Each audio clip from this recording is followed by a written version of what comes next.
বাঘাইছড়িতে কৃষক দলের প্রতিষ্ঠা বার্ষিকী ঘিরে নানা আয়োজন।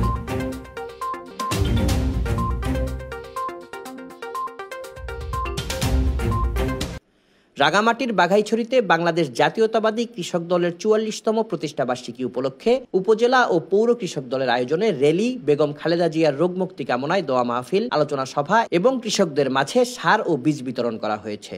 শুক্রবার বিকেলে উপজেলা বিএনপির কার্যালয়ের সামনে থেকে প্রতিষ্ঠা বার্ষিকী উপলক্ষে র্যালি বের করা হয়। র্যালিটি চৌমুহনী চত্বর প্রদক্ষিণ করে দলীয় কার্যালয়ে এসে আলোচনা সভায় মিলিত হয়।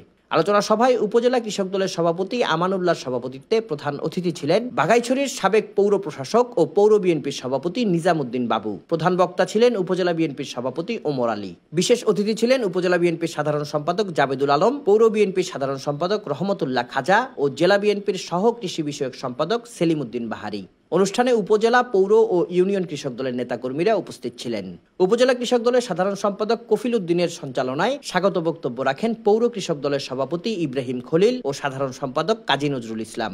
সভা শেষে বেগম খালেদা জিয়ার রোগ মুক্তি কামনায় দোয়া মুনাজাত পরিচালনা করেন মধ্যমপাড়া জামে মসজিদের খতিব হাফেজ Mohammad Rabiul Islam.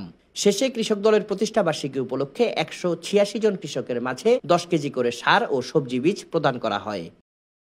Desk report, CST TV.